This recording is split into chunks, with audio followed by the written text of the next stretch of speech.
नमस्कार दोस्तों, देखिए मिनिस्ट्री ऑफ फाइनेंस का ऑर्डर है CDA related.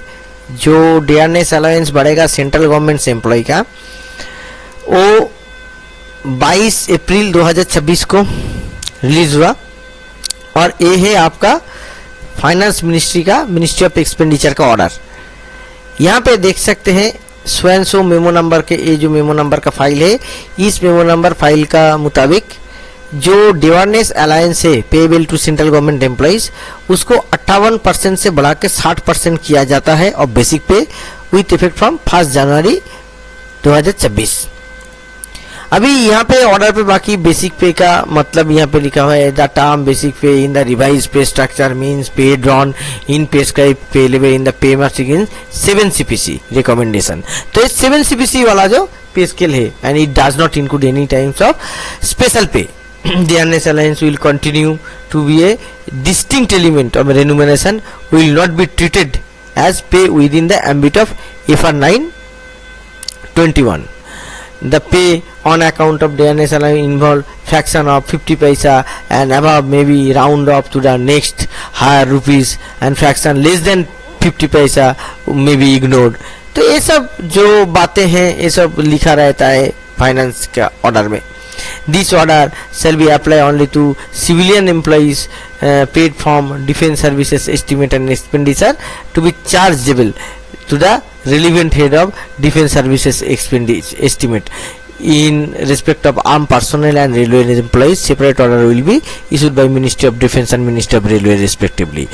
In so far the personnel serving in Indian Audit and Accounts Department are considered this order to be issued in consultation with the Comptroller Auditor General of India as mandated under clause 5 of article 148 Constitution of India.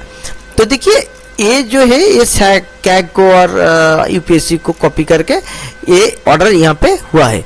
देखिए ये order जैसे ही मिला वैसे ही तुरंत BSNL ने क्या किया, BSNL ने भी ऑर्डर इशू कर दिया। 14/5/2026 को बीएसएनएल ऑर्डर इशू कर दिया। बीएसएनएल कॉर्पोरेट ऑफिस का ऑर्डर है। देखिए यहाँ पे बहुत अच्छी तरीके से लिख दिया कि ये जो डियरनेस अलाउंस है, dearness allowance to central government employees with effect from 1/1/2026, 1 जनवरी 2026 से सेंट्रल गवर्नमेंट एम्प्लॉइज को देना है।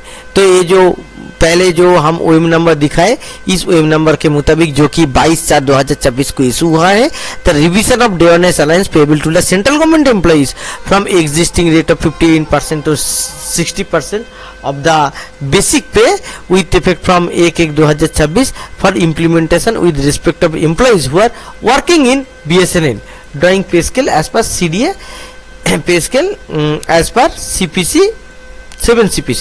तो 7 CPC के मुताबिक जो लोग पे स्केल ड्रॉ कर रहे हैं वो लोगों के लिए ये आपका दे दिया जा रहा है। और यहाँ पे कितना बढ़ेगा, यहाँ पे बढ़ेगा 58% से बढ़ के 60% होगा, यानी कि कुल 2% जो डीए है वो डीए का इंक्रीमेंट यहाँ पे दिख रहा है। तो देखिए बीएसएनएल का जो एम्प्लॉइज है, नॉर्मल एम्प्लॉइज हैं, ये किसके लिए लागू होगा, जो लोग डॉट से आए हैं, दो लोग डॉट से आए हैं बीएसएनएल पे डेपुटेशन पे काम कर रहे हैं, वो लोग सेंट्रल गवर्नमेंट का employee as a central government employee treat होंगे। तो वो लोगों के लिए ये ऑर्डर अप्लाई होगा, सेंट्रल गवर्नमेंट एम्प्लॉइज के लिए अप्लाई होगा, गवर्नमेंट ऑफ इंडिया के एम्प्लॉइज के लिए अप्लाई होगा। मगर बीएसएनएल का जो एम्प्लॉइज है, बीएसएनएल का एम्प्लॉइज का पे स्केल कहाँ से मिलता है, वो पे स्केल आईडीए पे स्केल है।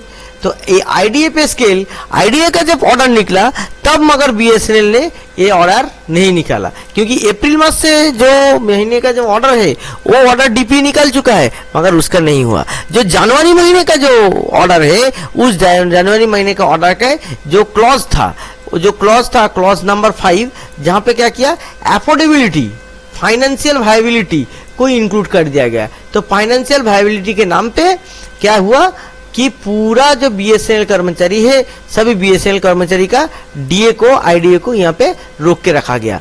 मगर यहाँ पे जो हिपोक्रेसी देखिए, कैसी हिपोक्रेसी है, सेंट्रल गवर्नमेंट का जो एम्प्लॉई है, जो लोग ज्यादातर आईटीएस हैं और बाकी जो डॉट से डिपुटेशन में आते हैं, ये जो बड़े बड़े ऑप्शन हैं ये सभी का डीए यहाँ पे क्लियर कर दिया गया। तो सभी बीएसएनएल एम्प्लॉइज को बीएसएनएल और एमटीएनएल एम्प्लॉइज के पास इस न्यूज को पहुंचाने का प्रयत्न कीजिए। और जितने भी पेंशनर्स हैं, पेंशनर्स को क्या ये मिलेगा? देखिए पेंशनर्स को क्या मिलेगा? पेंशनर्स को भी, बीएसएनएल का जो पेंशनर्स है उनको भी आईडीए पे स्केल का मुताबिक पेंशनर्स को पेंशन मिलता है। तो पेंशनर्स को भी इसका सुविधा नहीं मिलेगा। अगर कोई डॉट का पेंशनर्स है, ठीक है, जिनको सीडीए का मुताबिक मिलता है, उनको इसका सुविधा मिलेगा, मगर बीएसएनएल पेंशनर्स को आईडीए स्केल का हिसाब से सुविधा मिलता है।